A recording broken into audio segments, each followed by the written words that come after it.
जानकी और लक्ष्मण से आज्ञा क्यों मांगना चाहते हैं? क्योंकि ये चरण राम के हैं ही नहीं, ये चरण तो जानकी और लक्ष्मण के हैं। बोले इनके कैसे हो गए?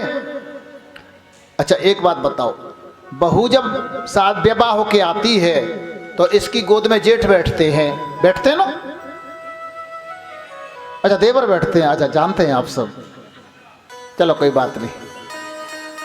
तो देवर बैठते हैं, लक्ष्मण जी बैठे, मांगो देवर जी, गोद भराई जेब भराई, क्या मांगना है? इच्छाओं से दे दो। नहीं इच्छाओं से मांग लो, आज हम बहुत प्रसन्न हैं। तो भाभी भैया के चरणों की सेवा दे दो। सीता जी बेहोश हो गई, हम क्या करेंगे यहाँ पर? चरणों की सेवा लक्ष्मण ने मांग ली, अब उठे नहीं। नारियां आई, क्या हुआ पता नहीं, लक्ष्मण ने कुछ कह दिया, अरे पता नहीं है भगवान कैसा जमाना आ गया है, नई बहू है, नया देवर है, पता नहीं क्या बात हो गई। और नगर की बात, महल की बात नगर में पहुंच गई।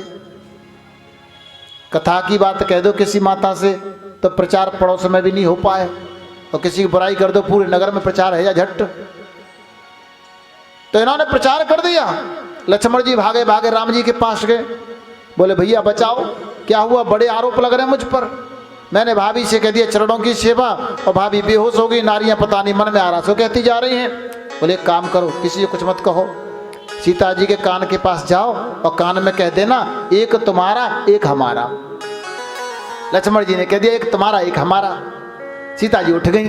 तो उस दिन से चरण बट गए हैं, एक सीता जी का एक लक्ष्मण का। तो इनसे कह तुम्हारे चरण हैं, बताओ धुलवाऊं कि नहीं? चरणों का बंटवारा कभी सुना है आपने? बता रहे हैं आपको। दो भाइयों में झगड़ा हुआ, पिताजी माताजी जा चुके थे, पंचायत जुरी, बंटवारा हो गया।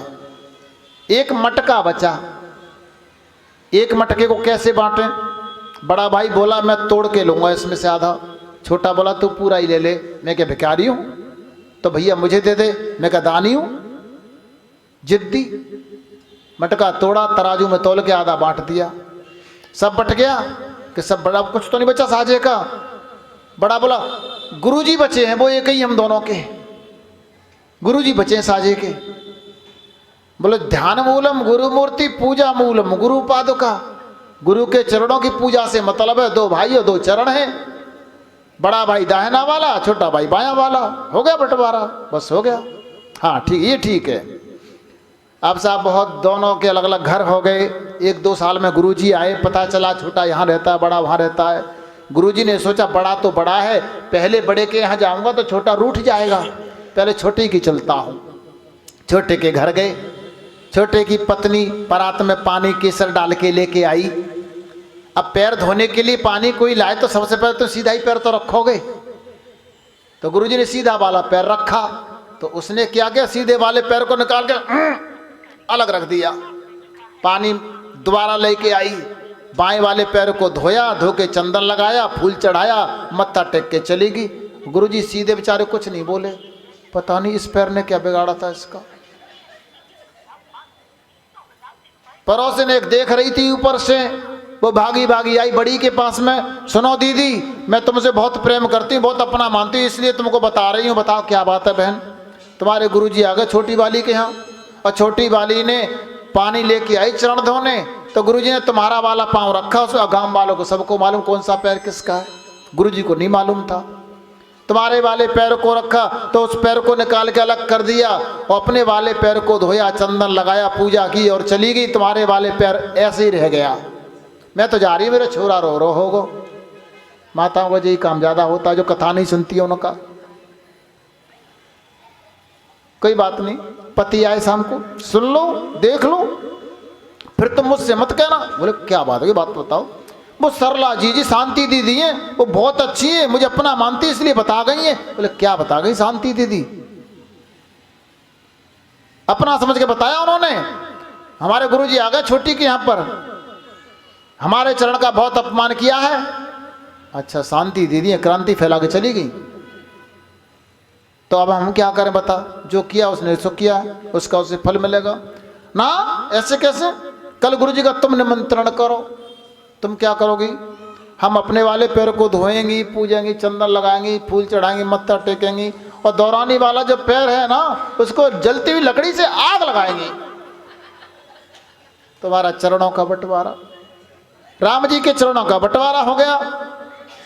दोनों की ओर देख रहे हैं, कह दिया कृपा सिंधु बोले मुस्काई, सोई कर जय तब नावन जाय। श्री राम जय राम जय जय राम, तेरी राम जय राम जय जय राम। बोल तेरी नाव नहीं जाए, वही कर। अत्य आनंद उमगे अनुरागा, चरण सरोज पखारन लागा। अपने पुरखों को पार किया उसने, कुल को पार किया और राम जी को नैया में बिठाया। मेरी नैया में लक्ष्मण राम, गंगा मैया धीरे बहो। मेरी नैया में लक्ष्मण राम, गंगा मैया धीरे बहो। पार ले गए। उतरे ठाड़ भय सुर सर रेता, सिय राम गुह लखन समेता। केवट उतरे दंडवत कीना, प्रभु ही सकुच ये नहीं कछु दीना। केवट ने प्रणाम किया। राम जी संकुचित हो गए, देने को तो कुछ नहीं, उतराई कैसे दें। तो पिय की सिय जान निहारी, मणे मुदरी मन मुदित उतारी। लो प्रभु। सीता रानी बोली केवट के हेत में, भगवन दो उतराई अंगूठी देत में। भगवन दो उतराई अंगूठी देत में, भगवन दो उतराई अंगूठी देत में। राम जी को अंगूठी दे दी, उतराई दीजिए। ये अंगूठी राम ने पहनाई थी जानकी जी को। तो राम जी ने केवट से कहा कृपा सिंधु बोले मुस्काई। उन्होंने कहा ले उतराई लीजिए। केवट बोला कैसी बातें करते हैं, स्टाफ से किराया थोड़ी लेता है। बोले हम काहे के स्टाफ है। लक्ष्मण जी बोले भैया काहे के स्टाफ है।